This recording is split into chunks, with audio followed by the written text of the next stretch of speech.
بسم اللہ الرحمن الرحیم حامدا و مصلیا و مسلما اما بعد۔ ناظرین کرام، تین ازواج مطہرات حضرت خدیجۃ الکبریٰ رضی اللہ تعالی عنہا،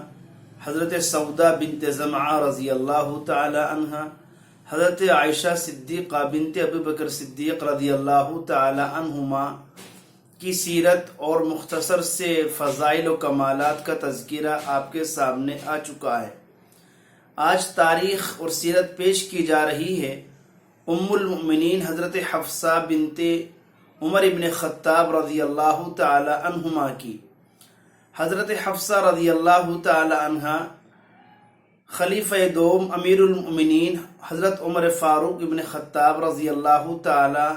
عنہ کی صاحبزادی ہیں اور حضرت عبداللہ ابن عمر رضی اللہ تعالی عنہما کی حقیقی بہن ہے۔ ان کی والدہ زینب بنت مظعون رضی اللہ تعالی عنہ، جو کہ حضرت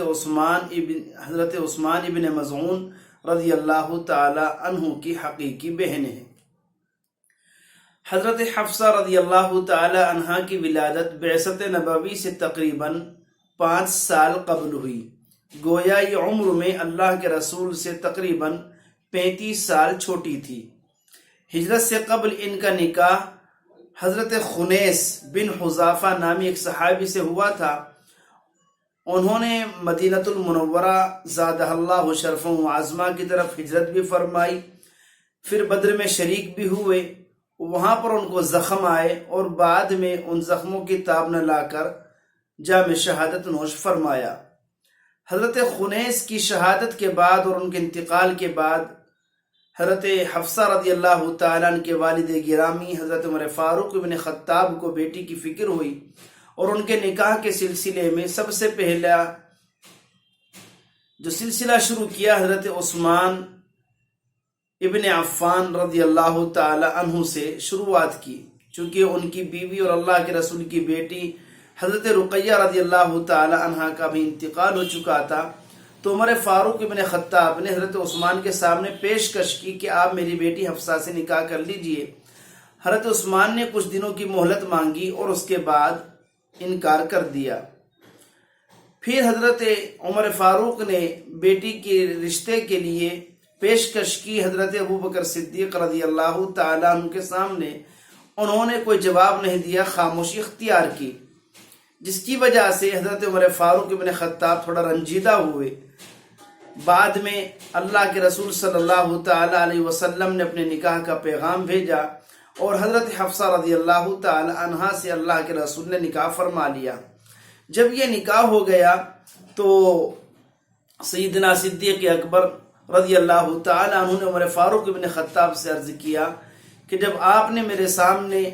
حفصہ سے مجھ سے نکاح کرنے کی پیشکش کی تھی اور میں نے خاموش اختیار کی تھی اور آپ رنجیدہ ہوئے، تو اس کی وجہ دراصل یہی تھی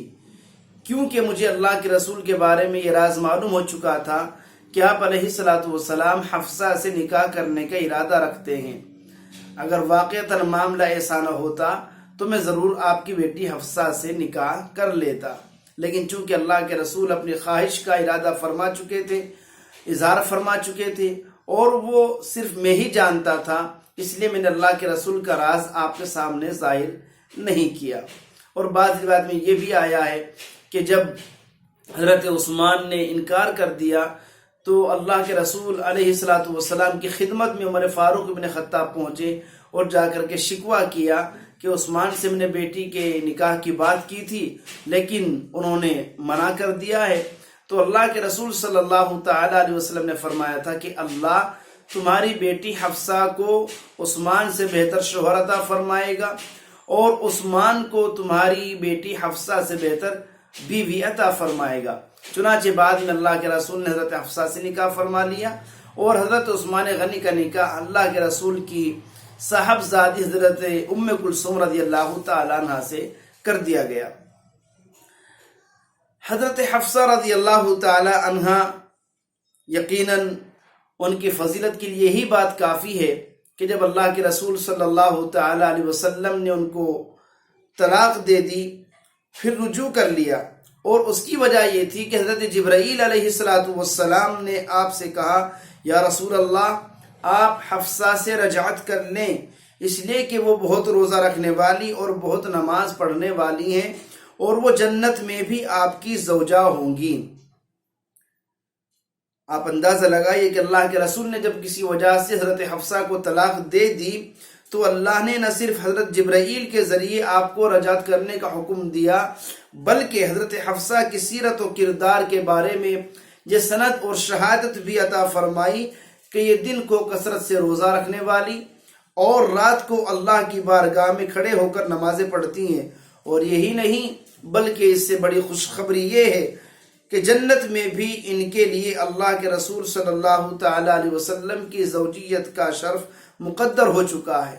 یہ بات تو تحقیقی طور پر معلوم نہیں کہ طلاق کی وجہ کیا تھی، البتہ یہ بات بالکل واضح ہے کہ طلاق اور رجعت ان دونوں کے سلسلے کا یہ واقعہ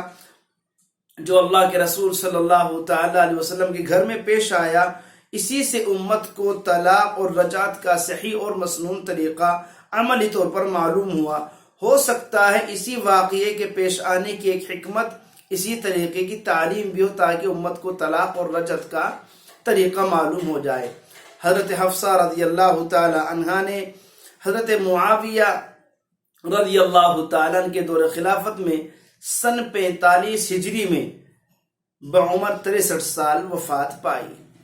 یہ مختصر سی تاریخ ہے حضرت حفصہ رضی اللہ تعالی عنہا کی کہ آپ بیٹی ہیں عمر فاروق بن خطاب کی۔ آپ کی والدہ کا نام زینب بنت مزعون، آپ کے حقیقی بھائی عبداللہ ابن عمر رضی اللہ تعالی عنہ، آپ کے پہلے شوہر خنیس بن حذافہ، اس کے بعد آپ کا نکاح رسول اللہ صلی اللہ تعالی علیہ وسلم سے ہوا۔ مکمل عمر آپ کی 63 سال ہوئی ہے۔